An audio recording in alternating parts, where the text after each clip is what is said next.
Hi, welcome to episode 31 of Talk About the Passion. I'm your host, well, not today, Christian Campagna.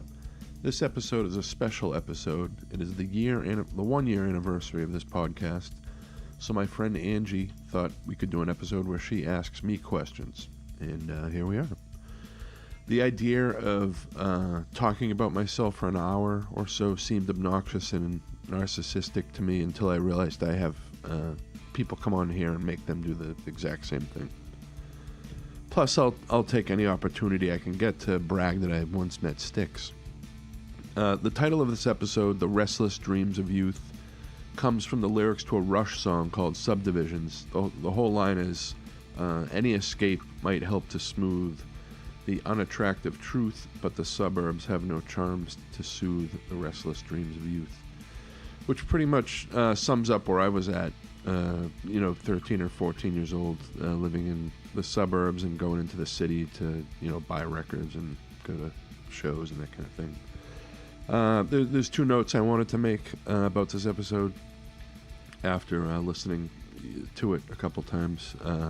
One is one part, Angie refers to Nahant when my family moved back there as the Malibu of the North Shore. And, it might be like that now, but in the 80s, we certainly were not living remotely close to large, so I don't want anyone to think I was some spoiled rich kid or something like that. The other note is I mentioned my dad brought the Sex Pistols home, and he didn't bring the actual Sex Pistols home. It was the Nevermind the Bollocks record. And I think that was probably the first time I heard fuck on a record as far as I can remember. And that became a favorite word of mine on records throughout my whole life. Still. I'm not going to talk too much more before we start this, as it's a long conversation, but I do want to say thanks first to every guest I've had on. The ones who were cool enough to invite me into their homes, or, come all the way out to mine here and hang out. So some of the guests are old, close friends of mine.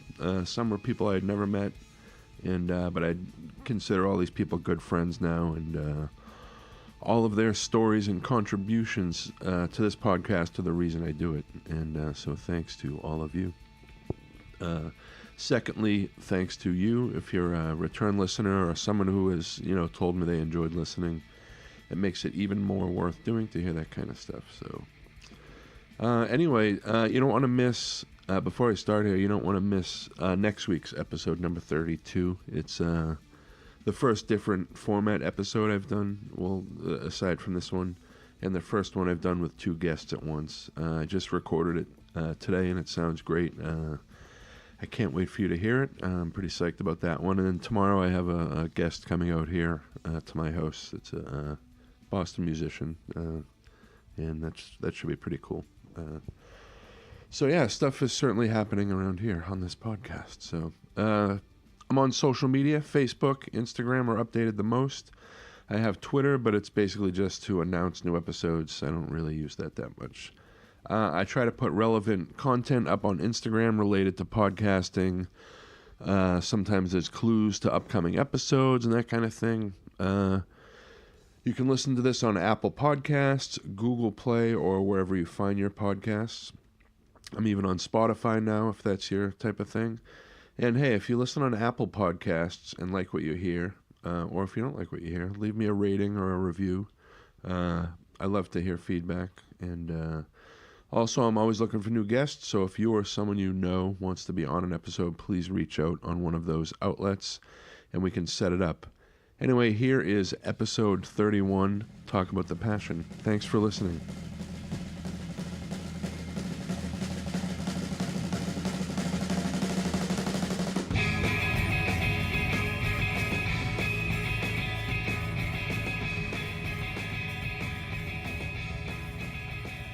We're back in the closet, Christian. Yes, we are.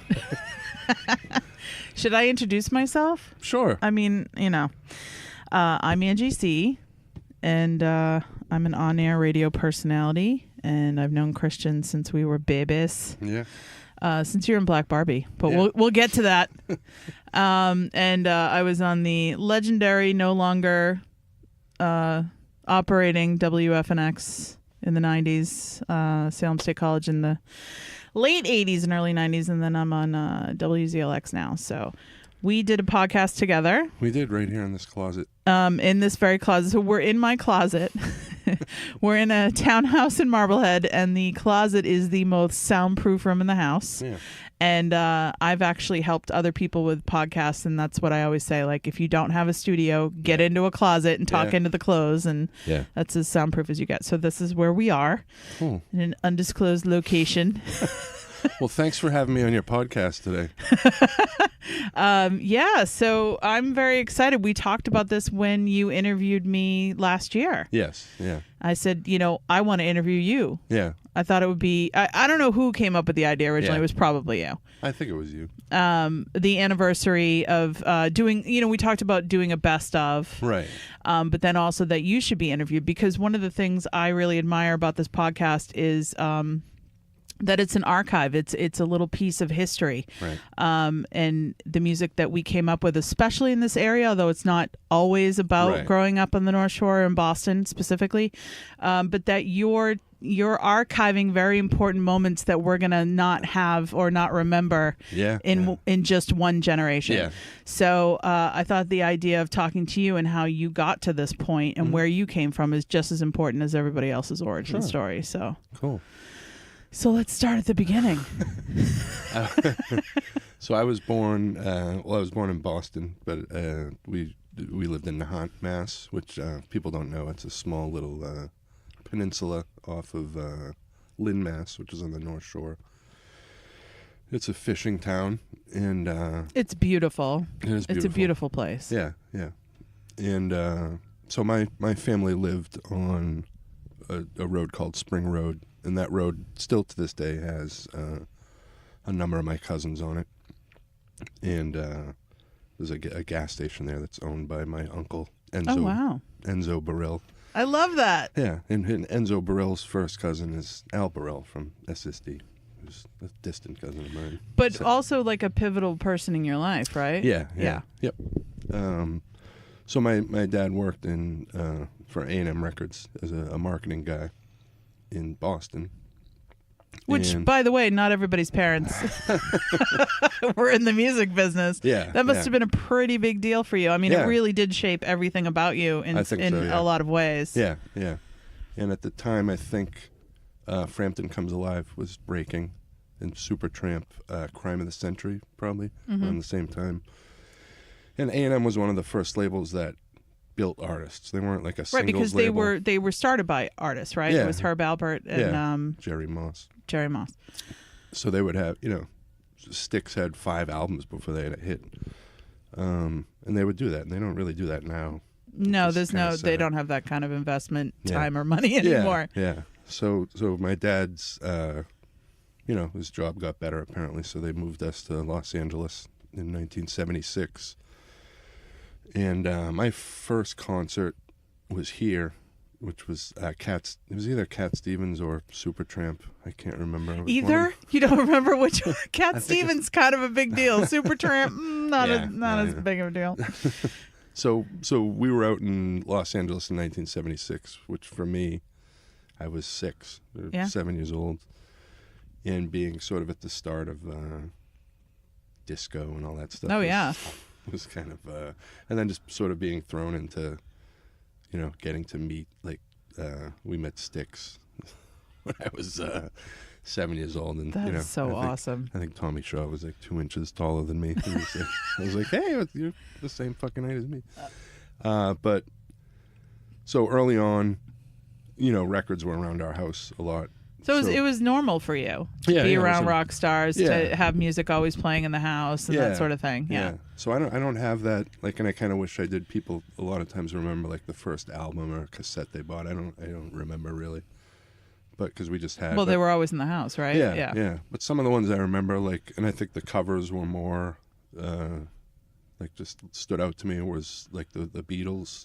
They had the Blue and the Red compilations, the best of. And then the Beach Boys' Endless Summer, which I just bought a copy of recently, which is another compilation. But those were like 3 of the ones I remember as like a child. Right. And almost in the same way you remember the first books you read, like nursery books or that sort of thing. Like they imprint on your brain in a way that even just looking at them gives you a sense of comfort, right? Yeah. And then the other one was Elton John, Captain Fantastic. Oh. And it was more the covers of those were more enticing to me as a kid. Yeah. Well, I think that's what attracts us first as kids, looking at our parents' album collection or whatever. Yeah. And you're drawn to, like I was drawn to that Wings double record. Oh, yeah. Because there's a picture of Paul McCartney holding, I think it's Stella, in his coat or whatever. Yeah. And I remember being so drawn to that specific moment of a father and a child and being attracted to that and having no idea what was on the vinyl at all. Right, so that makes sense. And then I imagine my brother got Kiss Destroyer, and that album cover, is the one where it's like them coming over the mountain. It's the most iconic thing, right? Yeah. So as a kid, being into, monster movies and that kind of thing, starting to get into that stuff, that album naturally just...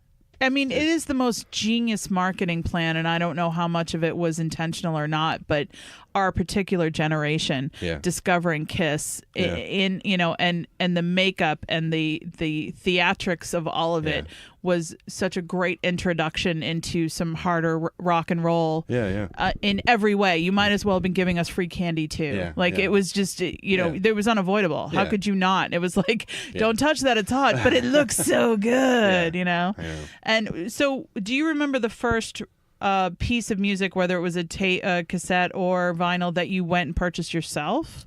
Like that you had to go get? Like if I move way forward into like the 80s, I remember like the first punk records and that kind of stuff I bought. So before that, really, you didn't, it was just all coming to you? Yeah. Okay. My dad had, because of A&M Records, he had an account at Tower Records and Sunset Strip. Oh my God. You had the greatest childhood. So we would go there. And I told this story before, and then my brother corrected me and said it actually happened to him. But so my dad would allot us. We would go there on like Sundays, and he would say you can each get 2 records or 3 or whatever.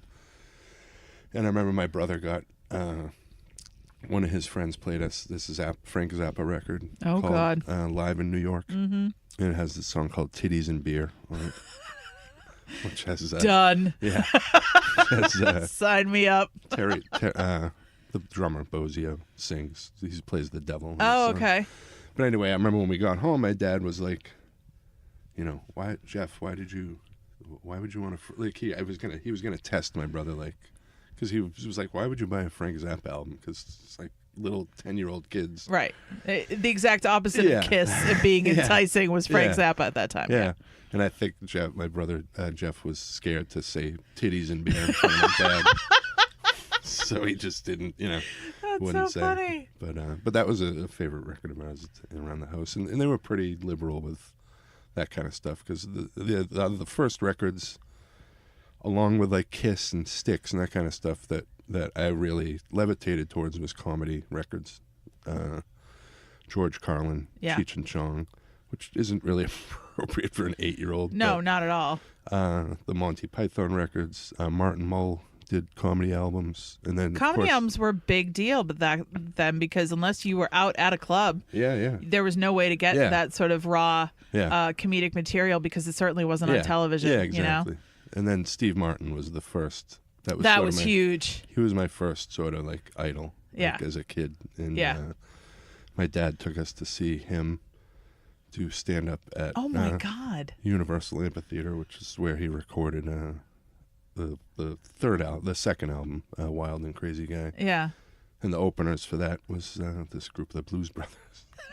You're kidding me. Jesus and Christ, they were Christian. also so that was like one of my favorites as a kid. The blues. Yeah. So that's like, they mixed. It was cool to see comedians playing actual music, and absolutely. And that stuff has aged pretty well, I thought. Like I never thought like Dan Aykroyd and John Belushi singing would age, but we still play it in classic rock radio all the time. What about your mom? Tell me about your mom. Was there any musical? What kind of music did she listen to? Did she have any kind of imprint on you? Not musically, but she did love music. I posted that video a while ago on social media. When you're in the car talking? Yeah, what were you playing for her? Well, I was just playing the band Wargasm in the background. Oh, right. We just happened to be in the CD in my car. I had taken her shopping. And, Bob was on episode 29. And I had her name the members of KISS, and she got all 3 of them. She didn't get Peter Criss. I don't think she didn't get Peter Criss? No. He was the most female-friendly of the entire band. The cat. I know. But she loved... He wrote Beth. I mean, come on. She loved, what do you call it? Teddy Pendergrass. Oh. The Stylistics. Nice. That's the OJs. Okay. Yeah. So Mom was cool. Yeah. Yeah. Gino Vanelli. I know. Nice. Yeah. But those weren't typical things for a woman of her age to be listening to, I don't think. No. Or her background either. No. So. And I remember sort of later on, like New Wave and stuff started showing up in our house. Like my dad would take records home. The first one I kind of remember him taking home and just sitting down with me and showing it to me that I have like a crystal memory of is Cheap Trick live at Budokan. Really? And him saying he played Ain't That a Shame. And I didn't really get the concept of bands covering other bands, so I thought it was their song for years. And but just who originally did that song? It's not a Buddy Holly song, is it? I think it's Fats Domino. Oh, okay. So he played that, and I think he bought that record because they were playing with KISS, who we were going to go see, and a few weeks later. Was this like 77, 78? Like that's right around there, right? Yeah. It was the Love Gun Tour, August of 77, I think. Wow. At the Forum. I can tell you what I wasn't doing in 77. Any of that cool shit. and that's the show I remember.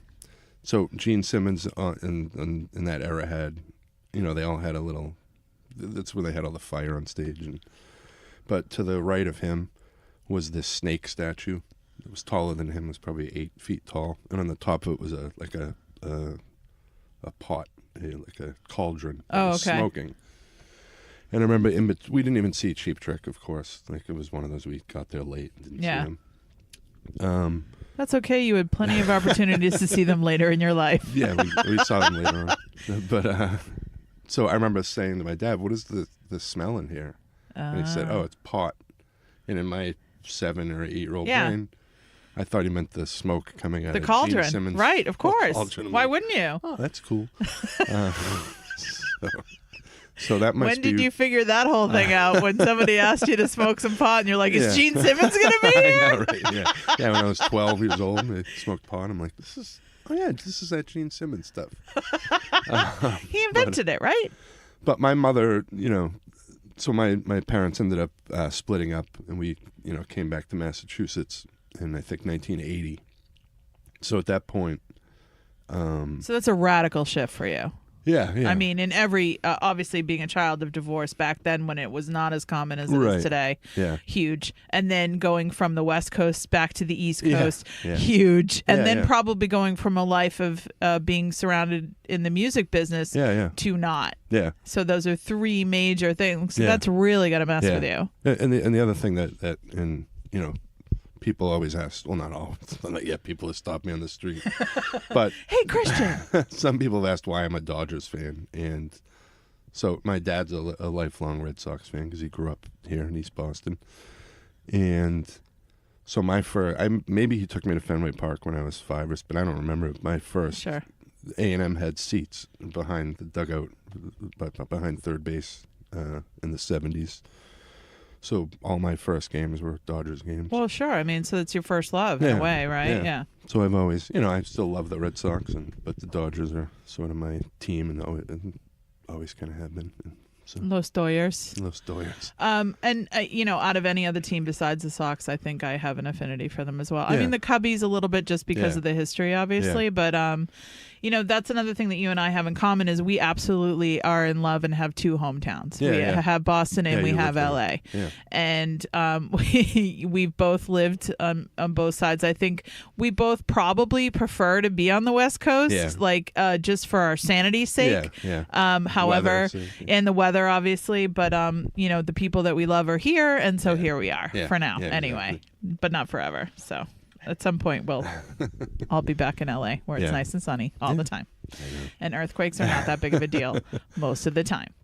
The other thing that happened sort of right before we moved was, Cheech and Chong was on A&M Records, and they would hold these Halloween parties every year. Okay.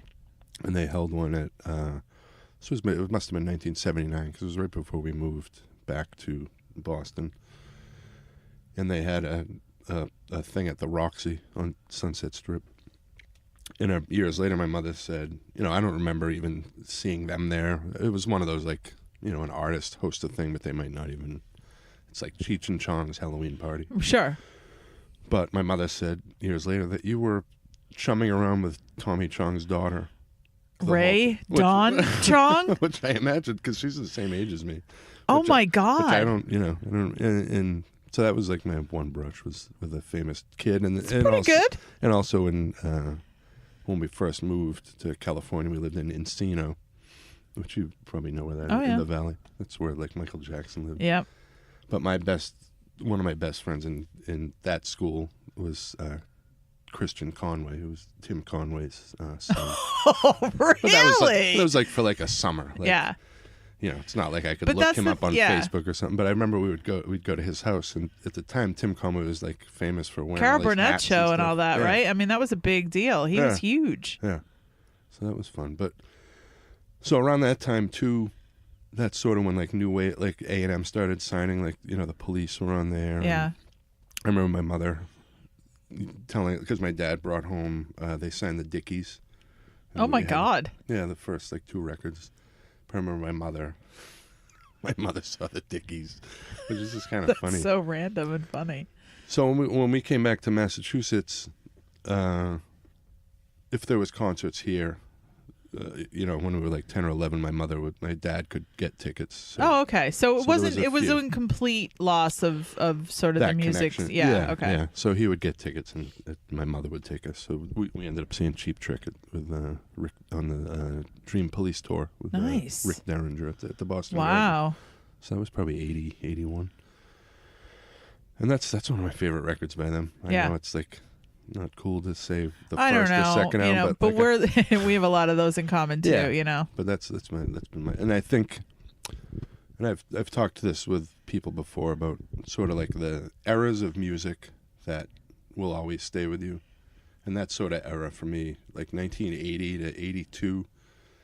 I make playlists of sort of that music that I was listening to in that era, which was like the Cheap Trick, the Clash, Pat Benatar, the B-52s, like, so that stuff started kind of creeping in a little with like the Led Zeppelin and Foghat that my brother and I, which is funny to think my brother listened to that stuff, because he like, I remember he had like every Foghat album. Like, I don't think he. It's pretty funny considering he's the guy that helped us out in the '90s do a Cure A to Z on FNX, and he knew every single recording of the Cure ever. And yeah, Foghat, you say? Yeah, all right, file that one away. It's also interesting to note to people that are a lot younger than us that all this shit was happening at the same time. Yeah, it trips me out sometimes to think of the fact that the Stooges and Iggy Pop are playing at the same time as the Doors. I know, right? You know what I mean? Because it's just it's kind of like, well, things happened in medieval times, and things were happening at the same time as those times, but they were completely different, and it just blows your mind. Yeah. So it's interesting that you can throw Pat Benatar and Zeppelin in the same sentence, and it makes sense because it was all happening at that time. It was all just different. What would be considered top 40 versus alternative before there was alternative. Yeah. A new wave. Yeah.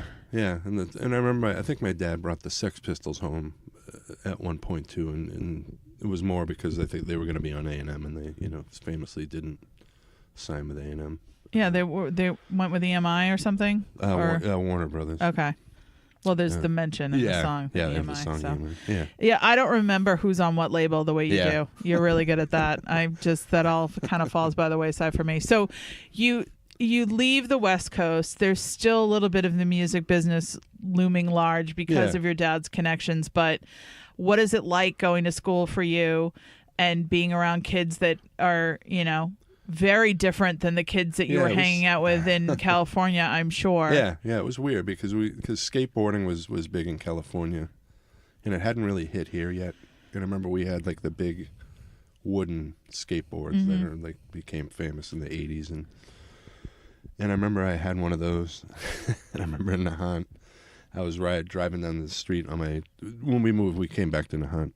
I was going down the street on my skateboard, and like this circle of kids surrounded me, like older kids. Really?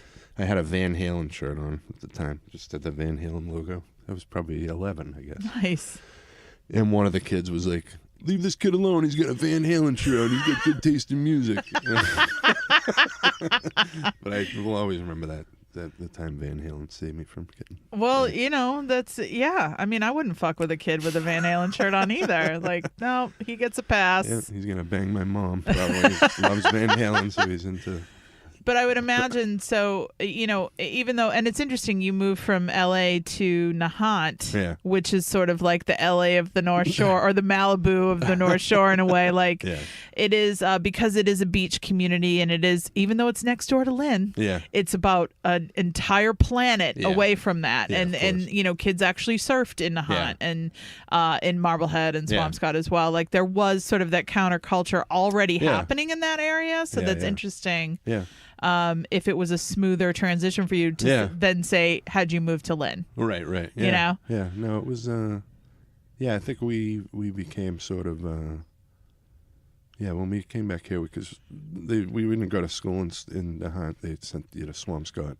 Right, because they didn't have. Didn't have junior high here, but I went back to elementary school here. I think maybe one or two more years I went in Nahant, but I don't really remember those years as much, like music wise. I remember my mother letting us. She said no, that was later on, to go to the first show that she let us go to, like without her, was Ozzy at the Garden. Nice. It was like 1982, April 2nd. Oh my God. With UFO. And she lets you go, so you're like not even 13, right? I would have been 12, yeah. So my brother I think we probably took the train from Swampscott or Lynn, and that's a badass show to be the first show you go to by yourself. That's not bad. It was scary.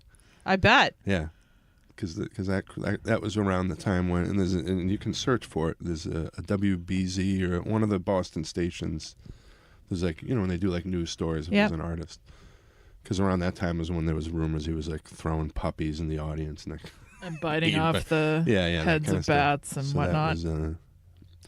But yeah, so we came back to Nahant and lived like a more normal life, and we would still, my brother and I would visit my dad once a year, go out there and get that taste of Los Angeles. The old life, yeah, absolutely. At what point do you start playing music? Does that happen later, or is it? Yeah, that was later. Yeah, when we moved to Swampscott, I was kind of like started to become like a hard rock metal kid. Yeah, tell me about that transition, because we were discussing that earlier. Yeah.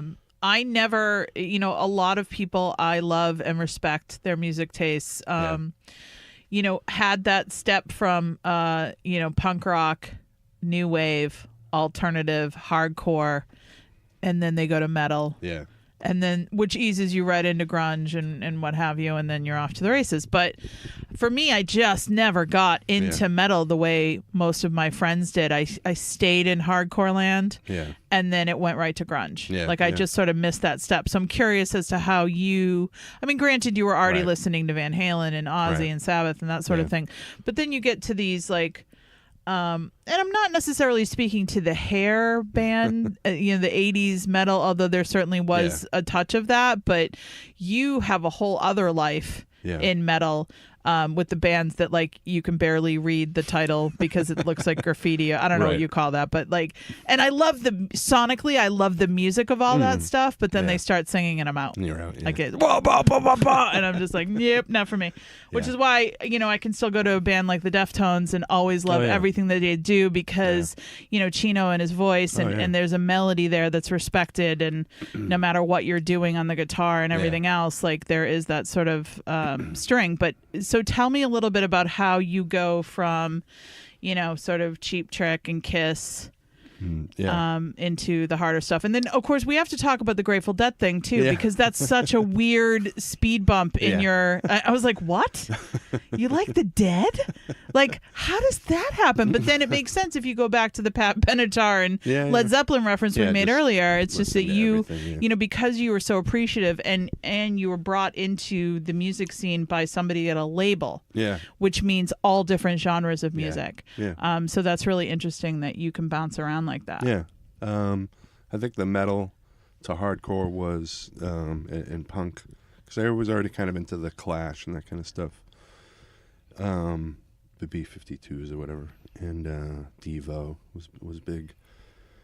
And then when I moved to Swampscott, you know, I was a skateboarder, and you know, we went to the Aussie concert, and I had an Aussie shirt on, and I used to skateboard around the train station in Swampscott. And I would see these like long hair kids, which in Swampscott, or probably most towns, they would call those kids burnouts. It was the burnouts, the jocks, and then like the drama kids and nerds and that kind of stuff, which we were kind of, but the jocks were like the Judge Kavanaugh guys. Oh yeah. I think we called them stoners, to be honest with you. But it was like we had a courtyard in Salem High where you could go out and smoke in the courtyard, which is so crazy to think of now. But I can remember the jocks were not. If you were on one of the teams, the football, whatever, if you were caught out there, you couldn't even be. Couldn't even be out there, let alone smoke. Like it was such a vilified thing. Weird. Yeah, we had that. It's you could smoke. Yeah. And they would get stoned, too, out there. And you think now, you're like, God, I should have been out there. Like, what the fuck was I thinking? Yeah. But, I didn't realize that Swampscott High had that as well. Yeah.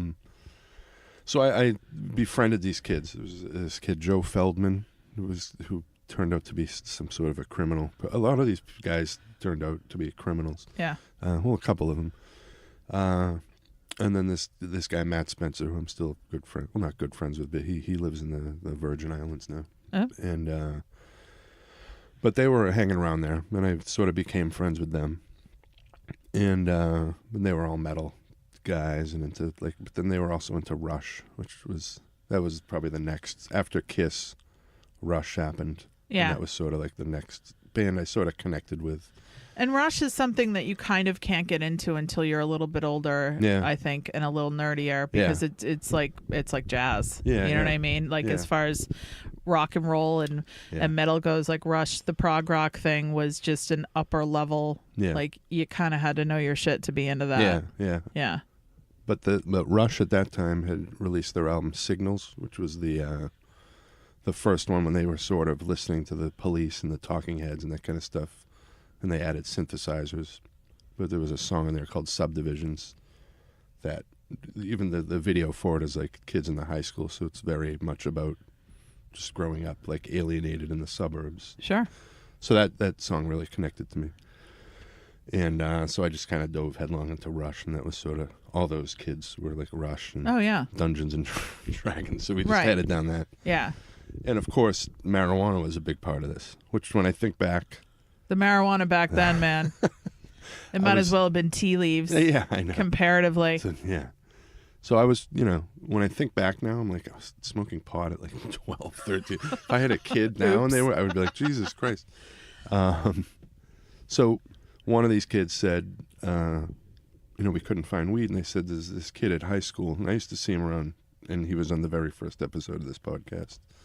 Peter Biebergall, who's still a dear friend of mine. He would sell pot, and so I hooked up with him, and he was into hardcore music, and I went over his house one day, and he had just all these records, the Misfits, Earth AD, this compilation called Not So Quiet on the Western Front, which is like a maximum rock and roll put out. So these are all things that you had no idea about. Yeah. No exposure to. Yeah. So that was like a whole other, because I knew, punk rock, but hardcore I didn't really.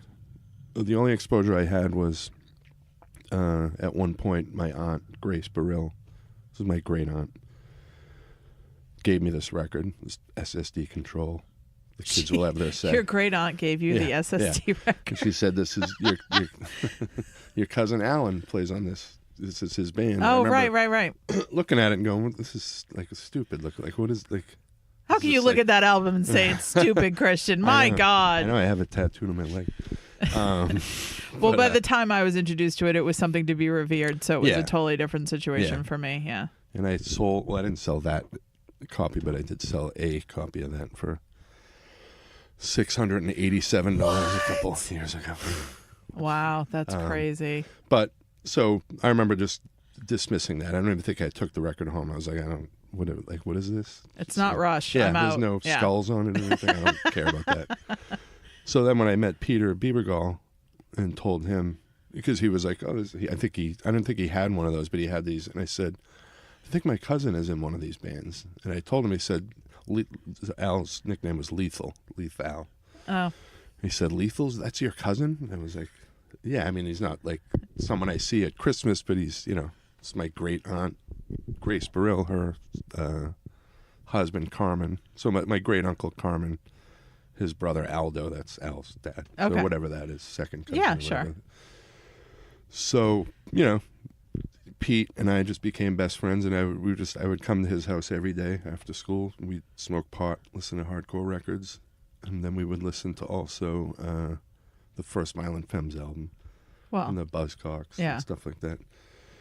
So at that point in my life, I thought, I can't let people know I'm into heavy metal too, because at that point it wasn't. There was a great divide. Yeah. Yeah, you were either one or the other. So which, if you were like a tough guy, you were like, I don't care if someone knows I like both of them. Yeah, but most kids at that age care what other people think. Yeah, I wasn't that guy.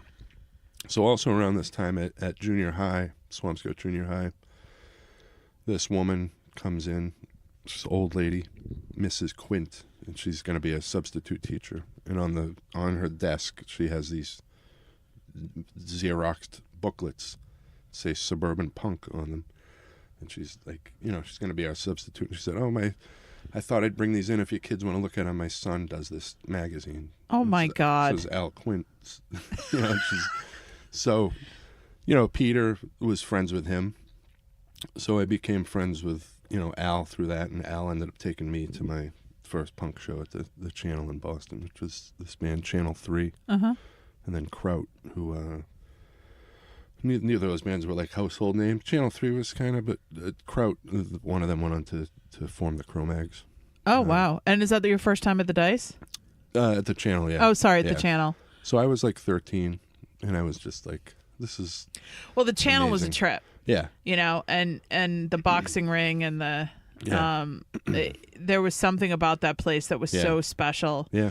And I, obviously I saw a lot of hardcore punk rock shows there, but I also saw like Ice Cube and Yo-Yo there. You know what I mean? And Salt and Pepper. And I mean, that was the place. Yeah, I remember like James Brown played. Everyone played there. Oh yeah, Roy Orbison. I think his last gig was there. Julie Kramer took photos of that. But it had the huge, for people who don't know, because it's not there anymore. But it was on the water. Yeah. And it was a huge parking lot. I remember, which everybody hung out in all the time. Yeah.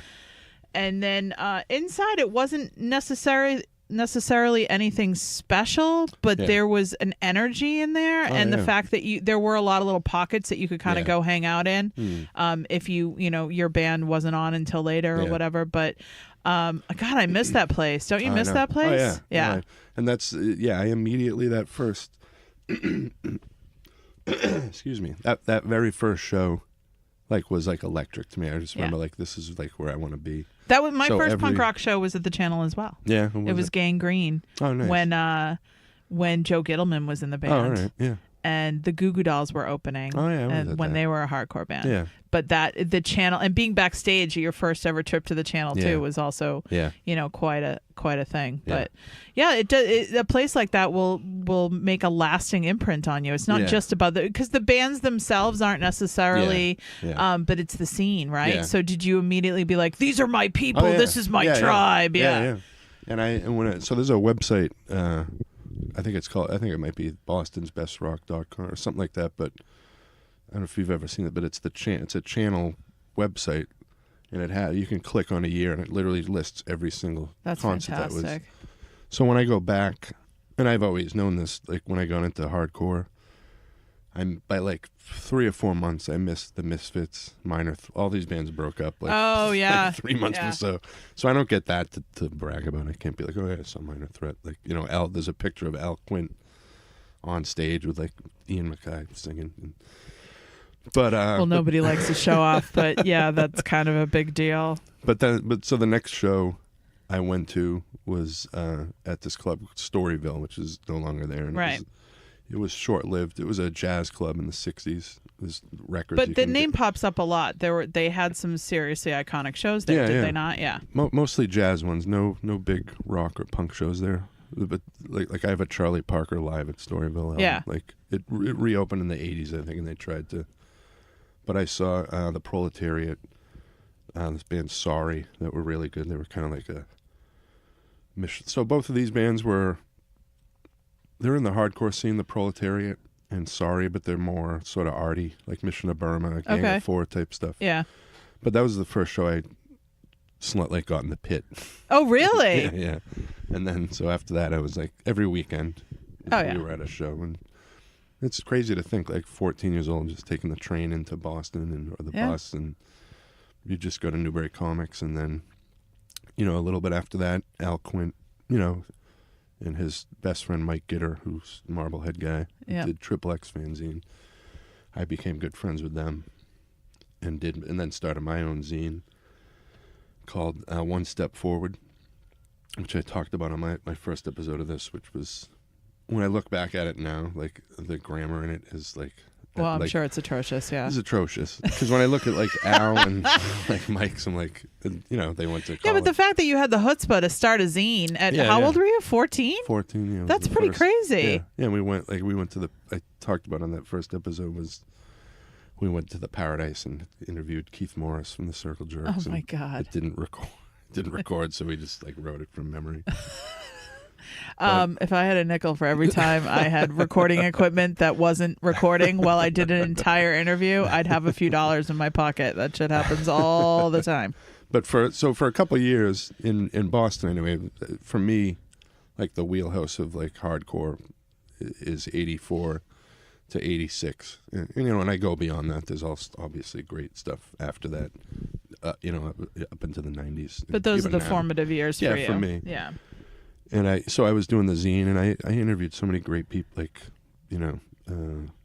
Pete Stahl from Scream. Oh, yeah. Who was one of my favorite singers of all time. And just the sweetest guy. Wool. Yeah. He and his brother Franz were in Wool, which is one of the greatest shows I've ever seen in my entire life, and you know how many shows I've seen, just as many as you. And then Franz later went on to be in the Foo Fighters for a little bit, and they all played in Scream with Dave Grohl. So. And Franz is in the newer version of DYS, which we won't talk about. Okay, but, no. But actually, speaking of Wool and Pete Stahl, I'm one of those assholes that posts like pictures of what I'm listening to, but records. I do that all the time. That makes us both assholes. There we go. Yeah. I guess it's better than like just multiple pictures of burritos. But so I put up. I might have some of those too. Yeah, not burritos. No. But I posted a picture of that Wool album.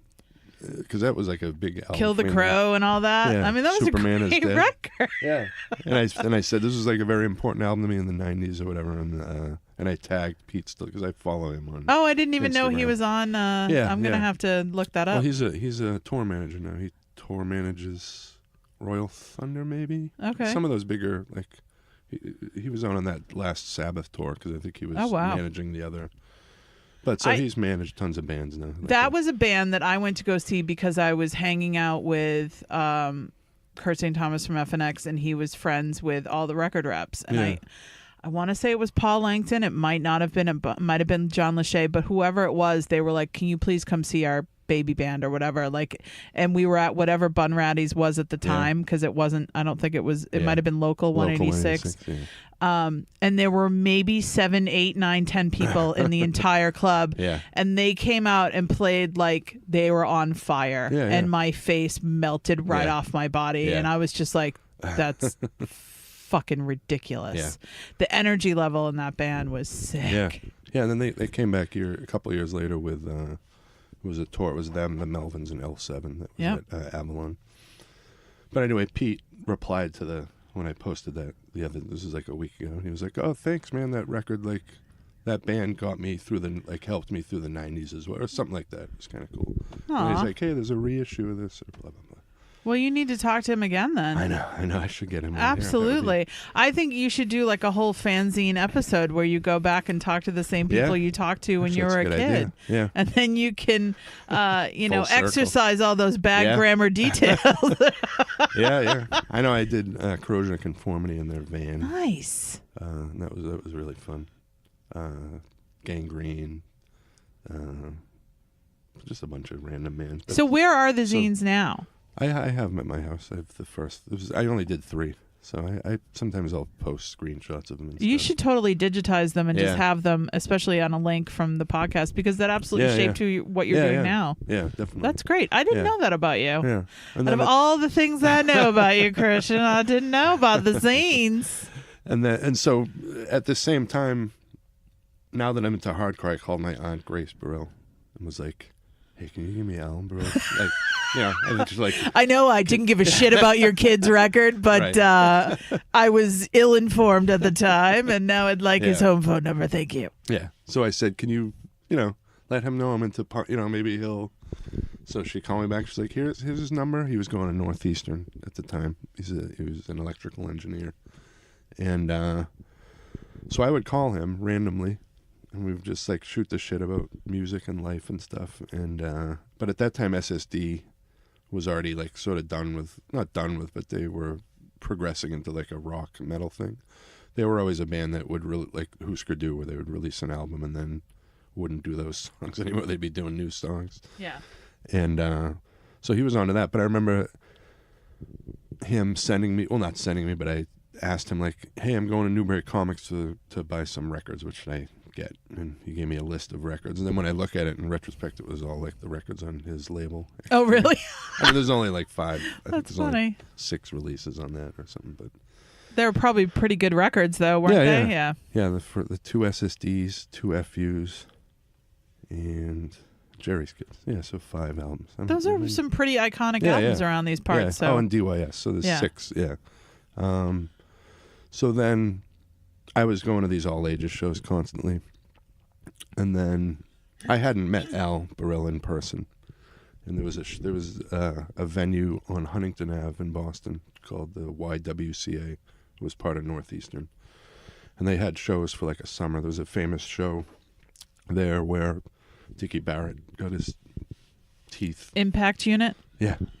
It was. Yes, I've forgotten many things over the years, but I have to know the origin band of Dickie Barrett. Very important. This was the first sort of Boston-New York rivalry show where there was a huge fight. I think it was. Which then later spawned This Is Boston, Not L.A., right? Yeah, that whole scene. Well, no, this is Boston, New York. So. Oh, I'm sorry, Boston, New York. So I think it was Murphy's Law and Agnostic Front came up here, and there was a big. Really? Yeah. That's funny. And Jimmy Gestapo famously got in a fight with Dickie. And now, of course, now they're like brothers. Dickie just played a benefit for him, Jimmy so he can get his bills paid, right? Yeah, exactly. Yeah, and Jimmy was a staple at every Boss Tones Throwdown every year. Yeah. Murphy's Law always played, and Jimmy, super nice guy. Yeah. But it's funny that's how they met. They actually got in a fight. Yeah. That's very typical boy shit. I mean, I think that's maybe that could be a myth, but I wasn't. I'm sure somebody show. will correct us after this podcast goes live. Yeah, I wasn't at that show, but the next might have been. It was 2 or 3 other shows there. There was one with DOA from Canada, and Al Burrell was going to be there, and he's famously straight edge. Like they were there was Minor Threat, and then the next big straight edge band was SSD, who took it sort of to a more militant. Yeah. Thing, and Al's kind of known as like sort of the godfather. There's Ian and Al, I think. So I see Al and his wife, who he's still with, Nancy, and I had a cigarette in my hand. Oh boy! Walking towards them, so immediately throw it behind my back and go up and introduce myself to him. I mean, the straight edge shit was to be revered back then in a big way. Like, I can remember being at a college party and there was drinking and somebody threw on either a Minor Threat or a Fugazi record, and it was like, we can't listen to this while we're drinking, man. It's like so wrong. Yeah. I had like a weird relationship with, like, when I think back to, because, I started listening to those straight edge bands while like high as a kite in my friend's basement. And I remember like talking about like, just saying how powerful so it was like touching us, like, even though you were totally fucked up. Yeah. but those kind of lyrics though spoke to me in more of a, just that it gave people a choice, and that's what straight edge to me was like. Because it was very anti-conformity. Because where I grew up, it was all get drunk on the weekends and jocks and this and that, and like, we smoked pot, but I was never like a drinker kid. Yeah. And then when I got into high school, I didn't do any of that stuff. So I was, kind of, I didn't really, I think I put X's on my hand here and there. But I think we all did right up until we turned 21 and could purchase alcohol legally. And then the straight edge thing kind of went out the window for a little while. Yeah. But it was also the first time we could be part of a movement or to be a part of something that was separate from, dare I say, the bullies at your school, because the bullies inevitably were the fucking captains of the football team and all that shit. I'm not saying it's like that today, but it absolutely was like that back then. So. Yeah, no, I think that stuff spoke to me, and I have so much respect for a lot of those guys that I'm friends with now that are like still following that. They've been straight edge. That's one hell of a commitment. Absolutely. Yeah. And they might not fly that flag, but they're at least they don't.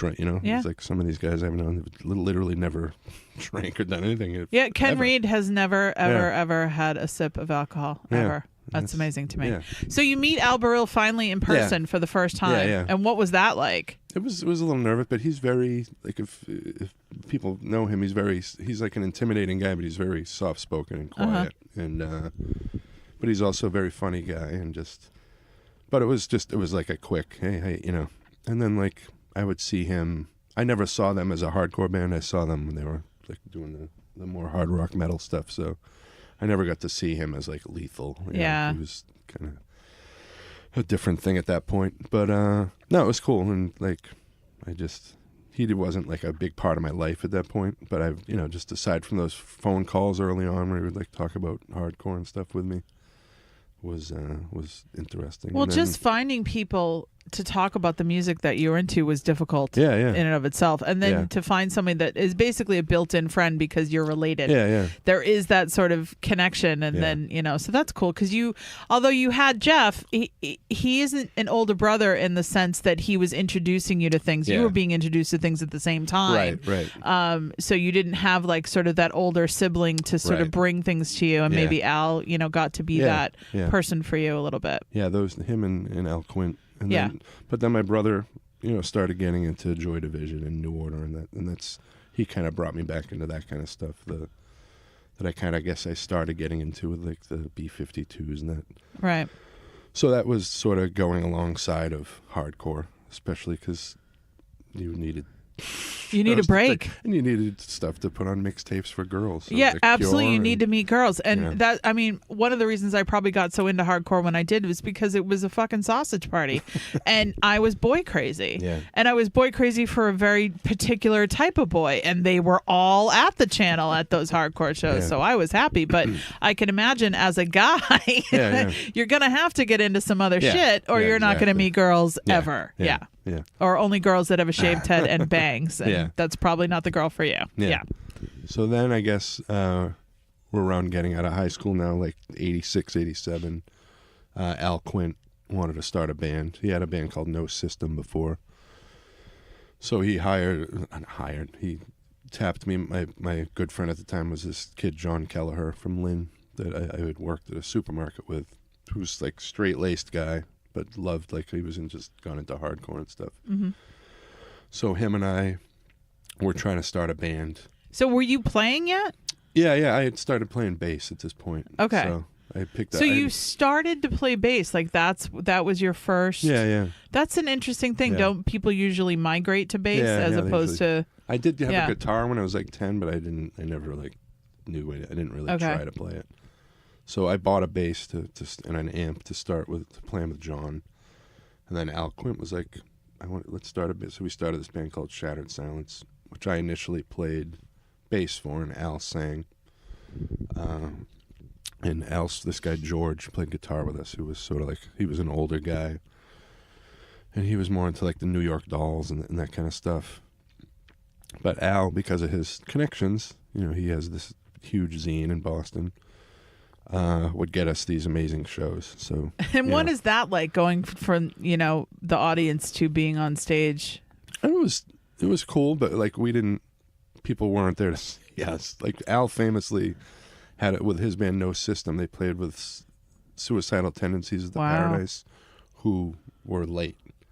So the No System played like a longer set, and I remember people were just not. They did like a Def Leppard song from their first album, and Bruce Springsteen maybe. Or was the crowd not happy? Not happy. Oh.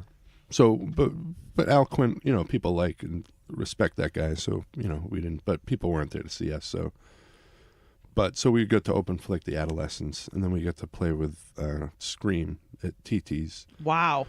And that was like packed. And I think at that point I had switched to vocals, and I had started getting into the skinhead thing, shaving my head. The flight jacket. The flight jacket thing. So that was around that same era when I graduated high school. And I got into that, and I was, and I have fucking a crucified skinhead tattoo on my arm. Mm-hmm. And I have a Fred Perry symbol tattooed on my chest. Jesus Christ. That says United States Skinheads around it. But you can't really read anymore because I'm Italian. But but that's still there. But being into that, I was more into sort of and this is to be clear, not like non-racist skinheads. Yeah. Well, I mean, for those that don't know, the skinhead movement was originally started by black men, wasn't it? Sort of. Sort of. It was definitely not. It was not racist in intention. Right. That was sort of a splinter off, and then that became the big iconic skinheads that everybody know about. But originally, it had nothing to do with being racist at all. Yeah. Like I just finally ordered one of those agnostic front skinhead shirts that are like you've seen for years, and part of me is like wearing a shirt that says skinhead on it. But people wear those, and I don't, But I wasn't into. Because the skinhead thing was a little more right wing too. Yeah. And not violent, but I've been in one fight in my life. I was in 7th grade. Yeah. So I wasn't into fighting. So the skinhead thing was more of like a music and fashion thing for me. And it was a short-lived period. And, I have the tattoos. Well, especially growing up the way you grew up and being around all different cultures, all different races, especially out in LA and stuff that, I mean, I can imagine that wasn't going to be your bag anyway. No. Yeah. And then, so that band, we played for a little while, and it was just straight up head hardcore. Then we did a reunion a few years ago. It was Al's 55th Oh, birthday. yeah. I remember seeing the pictures from that. Yeah. And we were up there literally doing songs about Oliver North and our parents. Which is just like that Saturday Night Live skit where the band comes out. Yeah, exactly. It's absolutely the same thing. Yeah, That's exactly. so funny. So, but it was Reagan fun in the 80s. Yeah. Yeah, same kind of thing. So, so hardcore at that point. I wasn't losing interest in it, but after high school, I kind of slowly, maybe around 89 is when I slowed down a little, and that's when the Grateful Dead. Yeah, how does that happen? Is that a girl? Like, how do you, I have to know how you go from all of that shit to fucking Jerry Garcia. Like, that's a big shift, my friend. I'm trying to remember. I don't really remember. I remember getting one of their albums from like one of those Yankee swap things. Yeah. And two times in my life this has happened. I got Yes, Going for the One. That album with the naked guy. It's like the worst fucking. And I mean, now I listen to it now. It's like, let's get some. But I got that. But I got a Grateful Dead album called Reckoning for. And that's probably the one I would use if I was ever to introduce some of the Grateful Dead. I'd play that record for. Yeah, I purposely don't know a lot about them. Thank you. It's not my scene. But I did that for a little while, and I would go to a lot of shows, and it had to be girl related in some manner, though, wasn't it? Was it drugs? Was it just getting fucked up and going to the shows and reliving the Woodstock of you didn't get to live? Or I think it was the people there was no girl though. Really? My best friend at the time was this guy Derek, and I mean, it's definitely a scene to get into, but considering the scenes that you were already in, it's just shocking to me that was. I don't know how I got into. I'm not really sure. I think it was just I liked some of the music. I still do, but some of it hasn't aged well. But with a lot of music, even like the Beatles, like the catalog of their music that I can listen to at this point has shrunk significantly. Yeah. Like I don't really go before Revolver or like Rubber Soul. I think it's Revolver, right? That's kind of it at this point. Yeah. So the Grateful Dead, I kind of do that, like going backward, going forwards. I can't really It's hysterical because when I first met you, that was the Black Barbie era, which we'll get to in a second. But you were still in the flight jacket situation and looked like a skinhead hardcore guy. And then you're at these fucking Grateful Dead shows, and I'm just cracking up. Like, did you have a whole different outfit that you wore? There is a picture of me somewhere with a flight jacket with a dancing bear shirt. Oh, that's fucking hysterical. I was kind of straddling both of those at the same time, which is those are some different worlds, my friend. Yeah. That's amazing. Yeah. So I did that for a while, and then so I guess it's now the 90s. Okay. And in Swampscott. Were you going to Salem State, by the way? Yeah, I ended up going to Salem State a little later, and that's how the Black Barbie thing happened. So this is before that. Yeah. I started a band. At that point, I felt like I was like the one, like a Swampscott. Al Quinn had moved, and a bunch of other people had moved. So I felt like I was like the only punk rock old guy in Swampscott. Yeah, well, most of the punk rock kids, whether it was Swampscott, Marblehead, or Salem, or whatever, as soon as we were able to, we got the fuck out. Yeah. Right? Yeah. And my girlfriend at the time, her and I might have just split up, but her kid that she was friends with, this kid Chris, she said, "Hey, these guys have a hardcore band," and they were all I think they were all just in high school, and I would have been 24 at this point, I guess. It was like 19, or maybe 93. So yeah, it was probably like 23, and these guys were 16, 17 years old. "I want you to sing for their hardcore band, but they're scared to ask you. They see you around town or whatever." I'm like, okay, whatever. So I go and meet these kids, and these guys are now sort of, not these specific ones, but led me to like the guys I'm like very close with now to this day, are all started from the band. So my nickname in high school was Lugnut. Oh, I didn't realize that's where that came from. Yeah, the jocks. So when we talk about jocks in high school, once we got to like senior year, I became a little more friendly with jocks, to the point where me and the quarterback for the football team and another guy, they had a lip sync contest, and we did the Beastie Boys. That was my MCA. God! There's a video of that somewhere. I've never seen it. But we became you became more friendly with the jock types. But I remember like this one kid used to say Campagna, and then mispronounce my last name, Solagna, and then Lugnut came from that for whatever fucking reason. Wow. But that was a big band. I mean, I saw your flyers everywhere. Yeah. Like you guys had. Go ahead. Sorry. I was going to say I started tagging that all over Swampscott, like writing it. I saw it everywhere. Yeah. So that's what these guys wanted me to join their band, and then so I had been out of hardcore and stuff. So these guys sort of introduced me to the stuff they had been listening to, which was this sort of early 90s, like Sick of It All.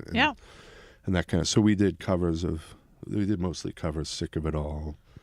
We did a Minor Threat song, and then just like bands I hadn't really been familiar with. And then we ended up eventually started writing our own stuff, which was sort of more like metal and like Caius. And I think towards the end of that band, I was the only original one. Me and this kid, Alex Stray, were sort of partners, and he was the lead guitarist. Amazing guitarist, like played like Eddie Van Halen, like to the point where you're like chicks like take a panties shirt. were dropping. Yeah, like that kind of kid, like a good looking, jacked kid. So he was good, like sidekick to having the band. Oh yeah, that's a good wingman. Yeah, to counter the fat me. Which when I look at that now, I'm like, yeah, I wish I was you that weren't. big. No. So we did that for a while, and we never like did much beyond like playing around the North Shore. And well, stuff. you were a great brand ambassador because your band sounded much bigger than what you're telling me. Yeah, we didn't. We recorded a bunch of stuff, but we never released it or anything like that. So. Well, you had a hell of a presence on the North Shore anyway, because I totally remember all of that. Yeah. And then college was when I met. I started DJing at WM, and that's was this after I had left? I guess so. This was later, yeah. Yeah, 94. Okay. And then I met. That's where I met Gretchen, and we did her and Joe, her boyfriend at the time. And Gretchen is now in the Knockups. Yeah, and she's been on the podcast before. And we had the band Black Barbie, and then the drummer of that band was this guy Bro, who became good friends with me. And then him and he would come to Rocket so that's the other. So the other thing that's sort of like my music career or whatever, I worked at Rocket Records, which is in Saugus, and that was sort of like the place to go to find stuff that wasn't a chain store. I mean, for the North Shore. Yeah, contingent. It was the Newbury Comics before Newbury Comics. You know, I mean, that was it. Yeah, and when I initially got the job there, because my brother worked there, I only worked for credit, so I worked on the weekends. It was fucking awesome, like a 17-year-old kid. Oh yeah. Yeah, and then years later, I hilarious. became full time there, and then, so Bro would come in every morning, or on the Saturday mornings when I'd work, and him and I talked about starting a band. And the initial idea was we were into like the Buffalo Tom, like emo, like stuff like the Get Up Kids and Promise Ring, and that was sort of the original idea. And that band ended up being Presley. I didn't know that I could put Buffalo Tom and the Promise Ring in the same sentence, but that does make sense. Yeah. Like, we wanted to do like sort of like indie rock, super chunk, that kind of stuff. And so that was the band Presley, which I was in for like 10 years, and that's the music you hear on this podcast. And that was probably my favorite band I played with. We were together for like a decade and started as a quartet, but most of the existence of that band was a trio, and it turned more into not Smashing Pumpkins, more like sort of late 90s, like heavier guitar-oriented stuff. But then the Grateful Dead improvisation thing snuck into that band. Not the music, but the concepts of improvising. So our shows were often test and patience for the audience. Yeah. But so we would do that. We would segue songs and that kind of thing. And but that was a fun band, and I loved playing in that band. And those two guys are Arnie, the bass player, and Bro, the drummer, were awesome still musicians. Lifelong friends for you. Yeah. Oh yeah. And they're both they still play music, and they both are always in good bands, and so it's cool to see that they're still out there doing shit. And the last show we played was August 2009, so maybe someday we'll. So at what point does playing music kind of take a backseat again? Because I feel like there was a huge chunk of time where you are a musician, you're in bands, and you're doing all of that end of things, and then you stop doing that. Yeah, that was 2009 when this band broke up. I didn't really go back to. I did the reunions with Shattered Silence, playing bass, and there was a little Black Barbie reunion after Joe passed, right? Yeah, we did one thing with him, and but I haven't done.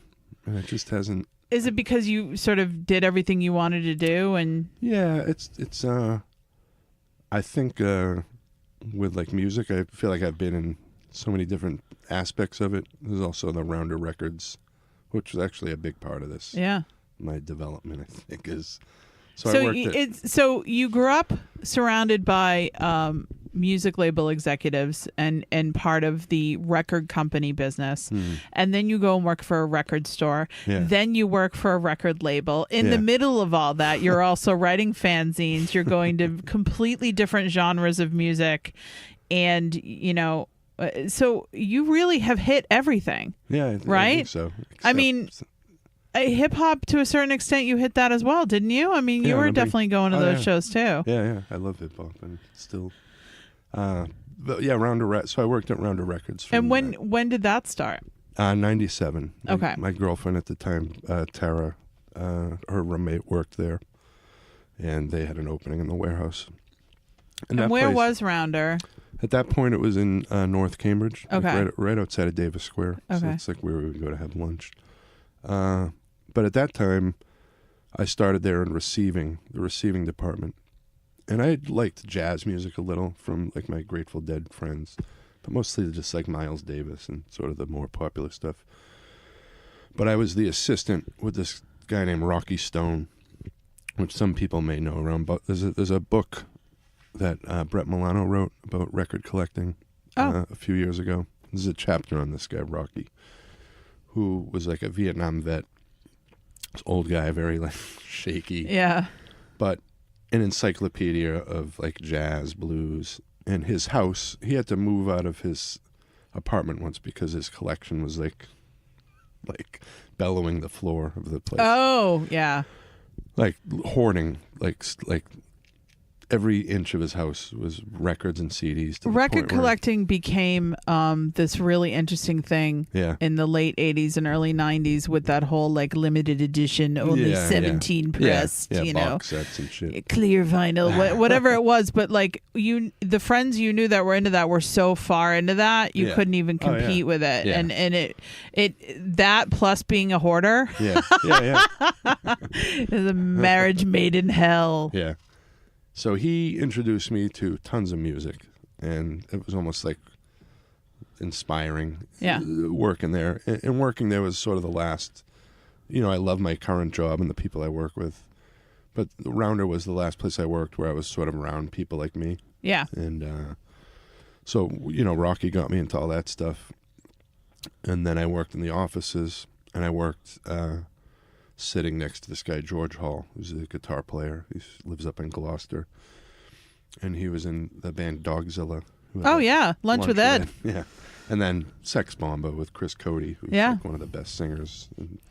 Absolutely. And he was up for the Bruins thing. I don't even know who that ended up going to, but it should have been Chris Cody. That guy's got pipes for days. Yeah, he's amazing. Yeah. So George, nicest guy in the world, he got me into a ton of music that I never just weird stuff and like odd stuff like NRBQ, and he was a big NRBQ fan, and Mose Allison, just like a lot of random stuff that I love now that George introduced me to. So there was a lot of people at Rounder that got me into other stuff, so I kind of miss that. So, and I think that's like important through life to have like all these different people like throughout life that get you into stuff. Oh yeah, absolutely. So I just ran into somebody at the show at the Orpheum, Tina Glyptis, who was the music director at WM when I was a freshman. Yeah. And she took me aside. There are these people in our lives, I think, that are, they come in and they sort of teach you all these things about music you've never heard, you've never seen, or whatever.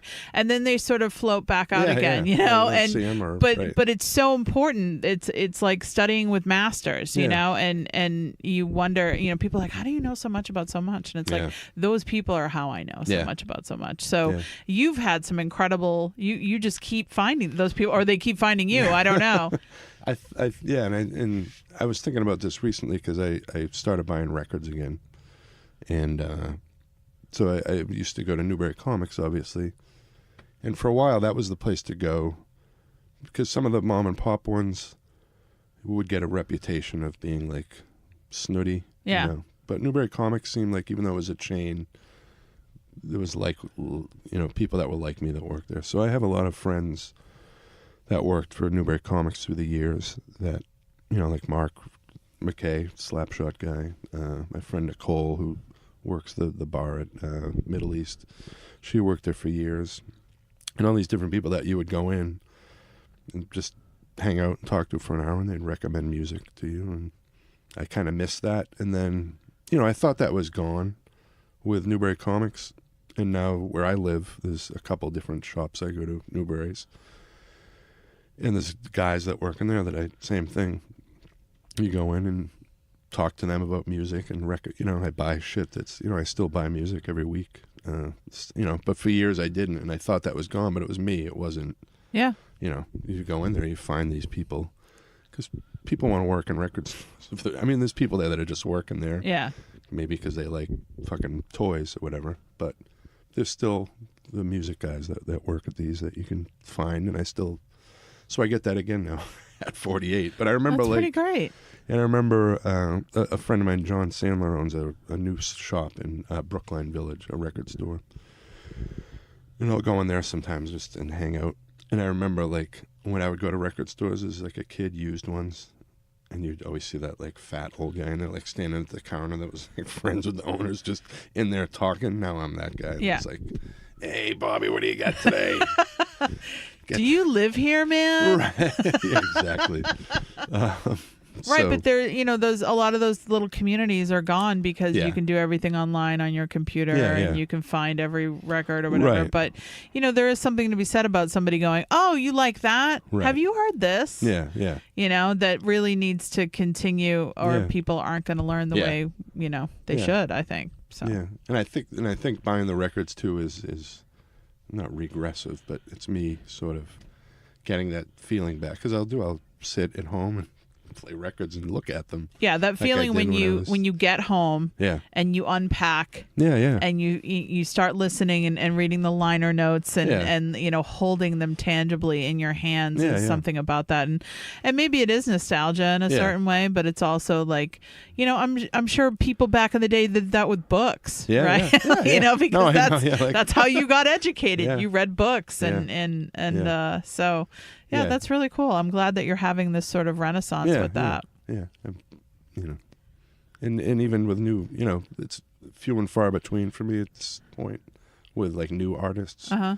It's more me just being lazy, because when I do find stuff, I'm like, oh, there's good shit out there. And so there's I try always to make, good shit out there. Yeah. There's nothing worse than hearing there's no good music. Yeah. All the good music was back and blah, bitty, blah. It's like, you're just ignorant and you're lazy. Yeah. There's always good music to be found. And in your own backyard. There's this band called the Rupert Selection. Mm-hmm. They fucking blow me away.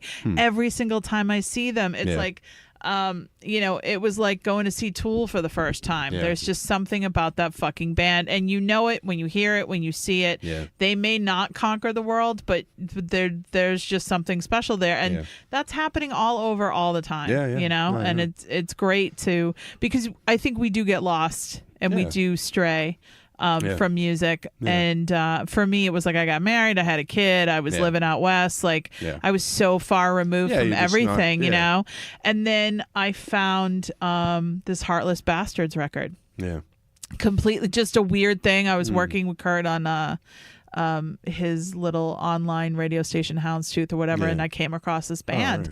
And that record did for me what all those records had done in the past, where you really do feel inspired, and it makes you be more creative, and you want to write, and you want to, turn people onto it. And there's nothing like that feeling. It's like a drug. Yeah, I love it. And that's why social media has kind of helped that too. With, your regular Facebook feed, a lot of times it's mostly politics, but if you join groups and that kind of thing, you can kind of narrow down and find like people to share, music opinions and that kind of stuff with.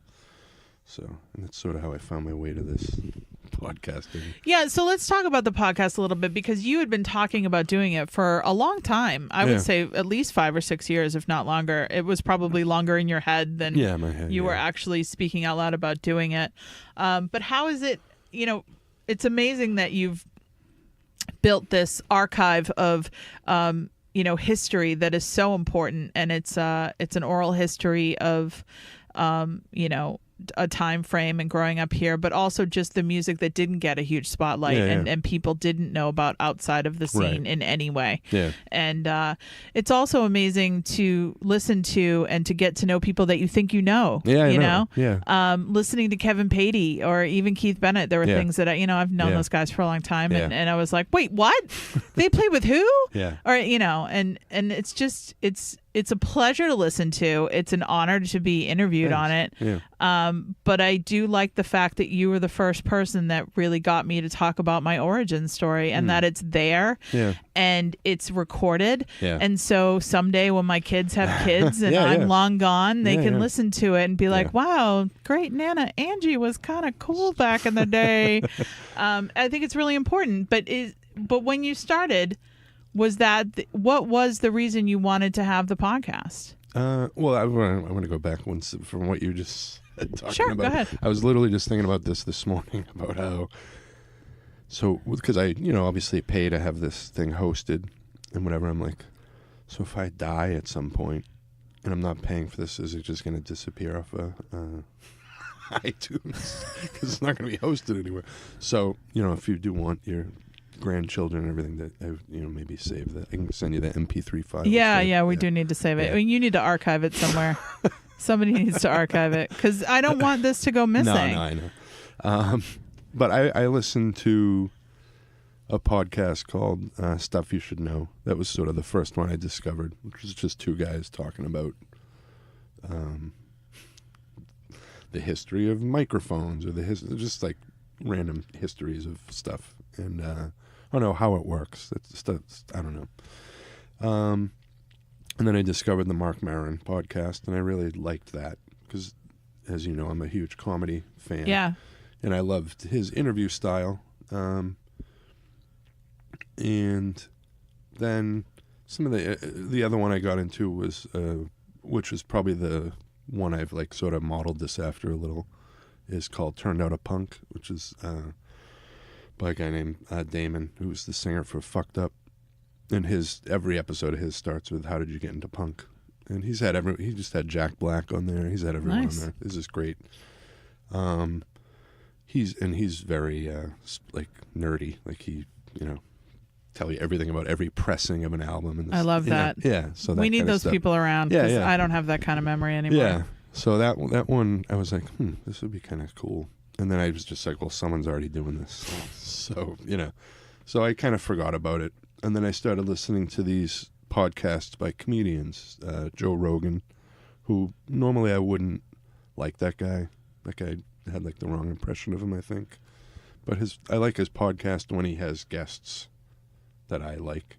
He has like people like Jordan Peterson on and Ben Ship, which I don't really want to have. I don't want to get into politics. Right.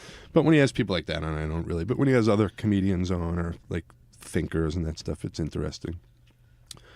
And then there's this comedian named Dean Del Rey, who's this rock guy. He's like heavily into rock music, and he has a podcast called Let There Be Talk. He's an LA comedian. Nice. And he was on Mark Maron's show, and that's when I first heard of him. And he was a San Francisco guy. He was in a 90s band. Also, he loves AC/DC, but he loves like the Grateful Dead and this and that. And so he would also be on this other podcast called The Church of What's Happening Now, which is this guy, Joey Diaz, who's a comedian. So Joey Diaz's comedy, I'm not really a fan of. I like him. I think he's one of the funniest people in the world. His stand-up isn't really my style. But he when he has Dean Del Rey on, this guy, Joey Diaz, is a New Jersey guy. He's looks like he's on The Sopranos, Cuban guy. But I didn't realize this. He's like a huge metal fan. Like he grew up like he loves Black Sabbath and stuff like that. And so when he has Dean Del Rey on, that's all they do is talk about this one sort of era of music. Every once in a while they'll have Rudy Sarzo, who's the bass player. I live with the guitar nut job. Yeah.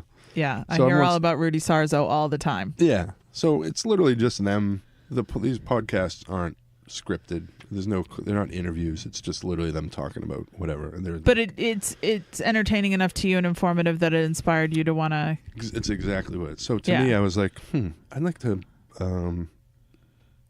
I like listening to just people talking because that's what I do. If I'm out with my friends, music friends, we'll shoot the shit about music. So I was like, I wonder how I can. So I made a list of people. I still have it in my phone, although I've like deleted. Like at first, I wasn't gonna delete ones as I did them, but I did like most of them on that list. I've gotten done with like people I was like that are interesting, and this is not a insult or anything to any. I love every person I've had on this thing, but I did specifically when I first started it thought of people that I noticed on social media are very good at promoting and being out there. So I think that's smart. These people would be great to have on here, and they're all talented people that I love, and I think their story, most of their stories have been very interesting, and so I started, calling some people, and people started getting into it, and so the format has sort of stayed the same, I think, for the most. Well, most I part. mean, yeah, and it's talk about the passion. It's about whatever people are passionate about within the music industry, really. Yeah. But how did it? I feel like it's morphed a little bit since you started it. Yeah. And not that you necessarily had a timeline or Right. whatever you call it, a plan Right. of where it was going to go. But I feel like it has morphed into, an oral history. Yeah. And at first I was thinking I'll just do hardcore people, and then I was like, well, I know people from all sorts of worlds. Yeah, that's it's like putting you into a hardcore box. It's not what you are at all. You like all these different things, and so you're the perfect host for something like this. Yeah, if I didn't have that, I wouldn't have the great Kevin Patey one, which I think I love all these, but that's one of my favorite episodes I did. So I'm glad I kind of opened it to people from just all sorts of worlds, and early on to make it. But it definitely is more. I mean, it has most of the podcast has been people from the punk and hardcore world or metal world. So it's just those are the people I know. But the challenging ones have been people I don't know that I've never met that I know on social media. So right, because just because somebody's interesting and has led an interesting life does not mean they're going to make a good interview. Yeah. And there's been a couple that have been. They came out good, but for me, they were definitely work to get. It is. I mean, people to talk. The best interviews are the conversations you feel like you're just listening in on. Yeah. But there are certain ones where they're a lot of work, and it's like pulling teeth because people aren't always naturally chatty, or know where you're trying to lead them. Especially with a mic, Yeah. Once you turn the mic off, they're chatting up us. And you're like, "Are you fucking kidding me?" Yeah. So. And the other challenge has been, for me, and this is, everyone admits this kind of stuff now, but I have social anxiety. Yeah. So messaging people, I've taken breaks on this podcast, and a lot of it has had to do with just trying to like plan with people and or even there's certain people I'll spend like 2 hours sitting there waiting to hit send on just a message that just literally is, hey, I do this pop, it's the same sort of right. Well, you're still time. Soliciting, you know what I mean? Like it is nerve wracking. Yeah. Although I feel like you should feel a little less nervous about it now that you have this year under your belt. Yeah. And just really quality stuff. Nobody Thanks. comes away from the podcast going, "Oh, that's fucking shit." It's just so I think maybe a little less time before you hit send should be in the future, but I get it, and that's the other reason why I'm so proud that you've done this, because as much as you want to do it, social anxiety and any of that stuff is so debilitating, and there are days where you can't leave your house or you can't so let alone try to reach out to an iconic person in your life that their music shaped you or whatever, and then just what if they say no? What if they never even get back to you. Right. And yeah, that's of course it. I mean, you know. And every person that has, you know, people have lives. You well, know, yeah. So, you know, and that's why we're in my attic on a Saturday. Yeah. But yeah, those have been the most challenging. But those are the ones I kind of want to do, is because you want to push yourself, right? Yeah. I want to. So to have like Bob Mayo, the singer and bassist from Orgasm, like come to my house. Yeah, it's pretty great. Like it's one of my favorite bands of all time. Yeah. Like local and like just national. So right. That guy like coming over to my house to talk about music was like, and I had never met him. Like I had seen his band.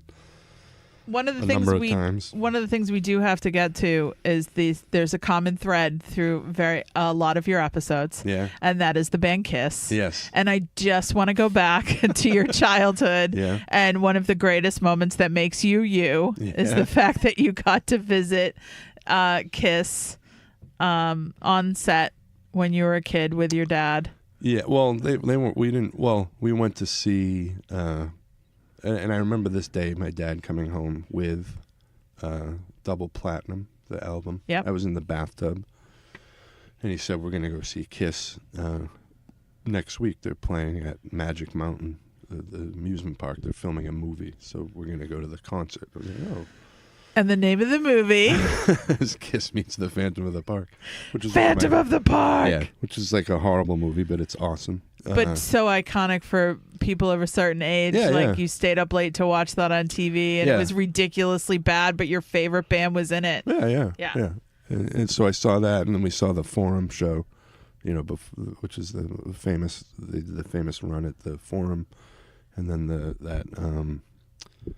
the Phantom of the Park one. I think it was May of '78. I mean, there were pictures of you and your brother in the director chairs from Phantom of the Park. I mean, that's fucking huge. Those are and there's a famous picture of them at the press conference in those chairs. And there's a picture of me. I'm wearing an Ace Frehley shirt, but I think I'm in front of the Gene Simmons chair, which he probably would have charged me fucking money if he that's true. And we did see Paul Stanley like coming out of one of those little trailers, and we saw Adam Rich, who was on from Eight Is Enough. Yeah, he was backstage. That's the only thing I remember. Nicholas from Eight Is Enough. Yeah, and then years later, I saw Kiss when they did their first reunion at the Boston, I think it might have been the Fleet Center at the time or something. But they're one of those bands now, like, and people hate them, they're an important band. Yeah. Because it was a gateway into a lot of other music. Yeah. But Gene Simmons has slowly but surely just fucking soiled every last good memory you have of that band, and it is a tough thing. Like even when I play it on ZLX, I'm like, remember this is before he was a complete and total tool. Yeah, exactly. You know, and it does suck when that kind of stuff happens. I mean, there's a whole other podcast about that.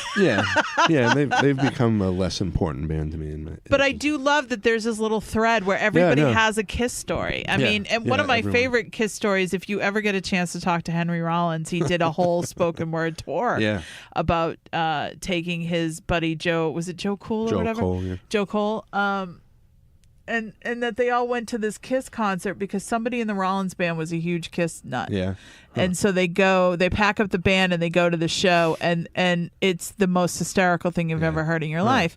And the fact that, you know, whether you loved or hated that band, they put on a fucking show that was like a Vegas style showstopper that people pay thousands of dollars to go see now, you know? And so they, you know, their imprint, even though like we said, Gene Simmons is slowly like scratching away at that history, it's important. Yeah, definitely. And I think it's interesting that almost every single person you've talked to has a Kiss story. Just about, Yeah, it has been. Not to mention the impersonations. Good impersonations. I think Keith Bennett's Paul Stanley is that's perfect. Pretty hysterical. So they've become less important in my adulthood. I still listen to them here and there, but again, they're another band where their catalog of music I can tolerate at this point has shrunk significantly. Yeah, I think that Rush happens. is more of an important band to me, I think, at this point still. Because it's really smart music. Yeah, and you know, a lot of their early lyrics were kind of silly.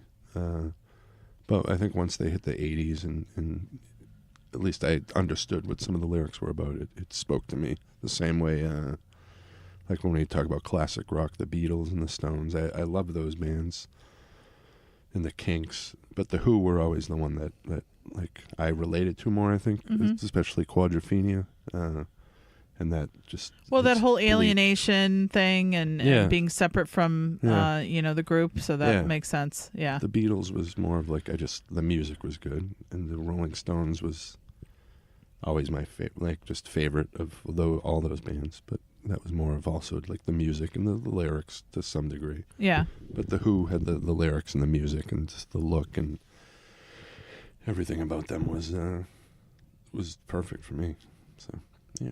So let's talk about, your wish list going forward, because you've hit almost everybody in the first round. So who are some of the people that you want to? Maybe you've already got irons in the fire, and then just I want to hear some just completely absolute wish list person. All right. So my idea with guests on this show, especially if I wanted to do like bigger names, like if you think of a band like Fugazi, Ian MacKay's been interviewed a million. Like everyone knows everything about that fucking guy. I'd want to talk to Joe Lally, the bass player, and know his deal. Roger from Dag Nasty. I have a mutual friend with him, so I'm trying to get something together with him. And they're still playing.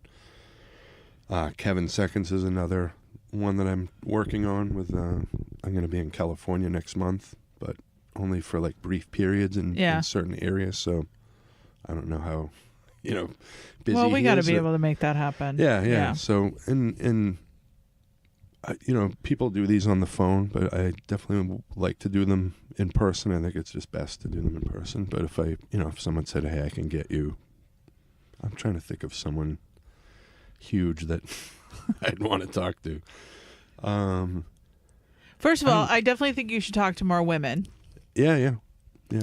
And I understand that it's difficult to find. Yeah. I mean, I know they're out there because I'm one of them, but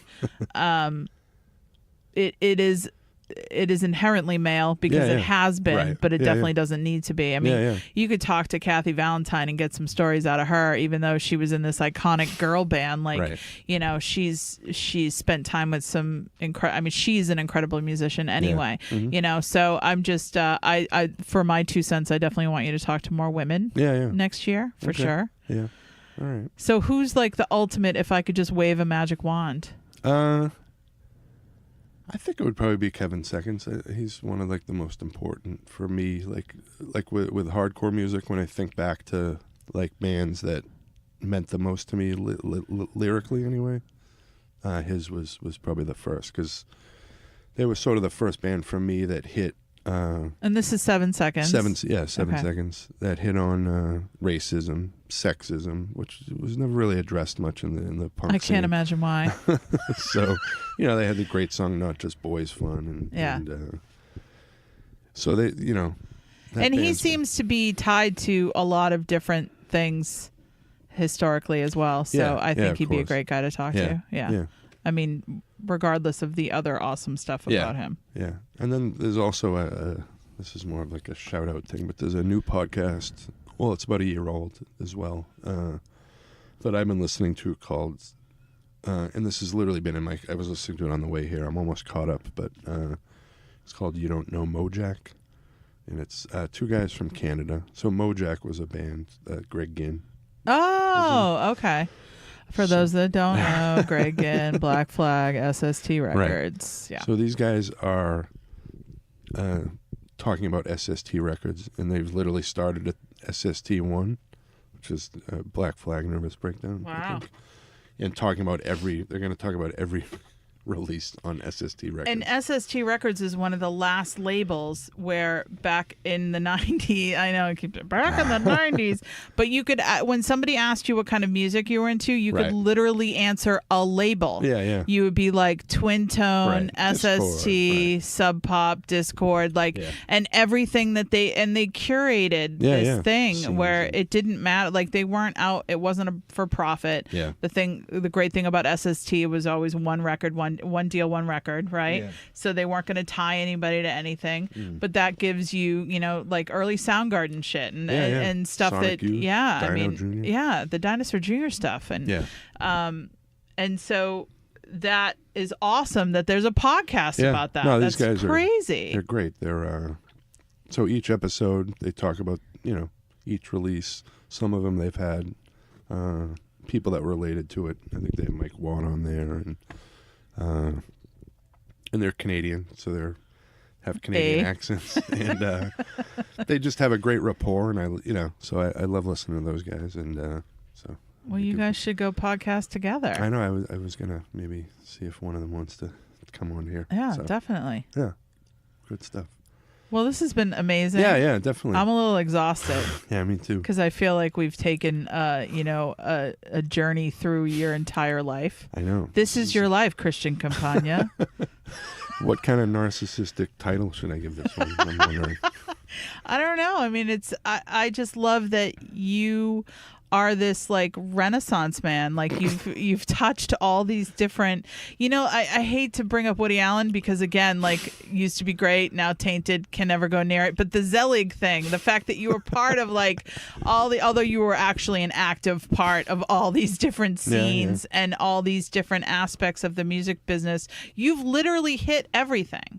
Except maybe you didn't manage bands. Like, you know what I mean? Like, that's kind of it. Yeah. You've literally worked in record stores. You've worked at record companies. You've been on the stage. You've been in the pit. It's in the pit. Yeah, there you go. Yeah. I'm still in the pit. Are you? Punching people and knocking them over, yeah.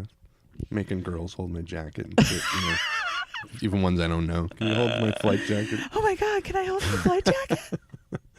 So, but yeah, I appreciate doing this, and I hope it's not obnoxious to have myself. No, I mean, if anybody says anything, it was my idea. Because I feel like, you're just as important as the people you're interviewing. Thank you. And it's important to hear things that wouldn't naturally necessarily come out in a podcast. Because when you're interviewing, you're letting the subject do most of the talking. So this was an opportunity to hear more about you and how you know all these people and how you were able to score all these interviews and where it all comes from. And it is talk about the passion. And you have been passionate. You were literally born into it. I don't think you have much of a choice, but it has stayed with you through your whole life. So and if the impetus to all of that is this podcast, it's pretty fucking great. Thanks. I'm really proud of you. Thanks. And it is hard work, and it's been, I was initially wanted this to be a weekly thing, and just part of the anxiety, and then just self-care too. I mean, once a week is a lot of work. Yeah, because a lot of times I found myself, I wanted to do these every Tuesday, and that was one thing I talked about because of records used to be released on Tuesday. And I noticed that they're not really anymore. That's not a thing, right? Well, when they do come out, they're on Tuesdays, but never, there hasn't been every Tuesday. Well, that's because otherwise we would have had 52 episodes. So there's been, it's a lot of times I found myself finishing them at like Monday on like at 11:30 because I wanted to get them at midnight, and I'm still recording the intro and putting the music and all that stuff. So they are work, and I'd rather put quality stuff out there rather than like rush through something. And I'm kind of trying to do them in chunks. Like right now I have this one that we're doing, and then I have 2 more I'm recording in the next. So if someone's listening to this and going, wow, he must really be running out of guests if he's interviewing himself now. No, I think this was always intended to be a celebration and an anniversary type of thing. And I think it is. And this cake that we're eating while we're doing this is fucking delicious too, so it's great. I don't know what you're talking about. Well, thank you for doing this, and well, thanks for being a good subject. Thanks.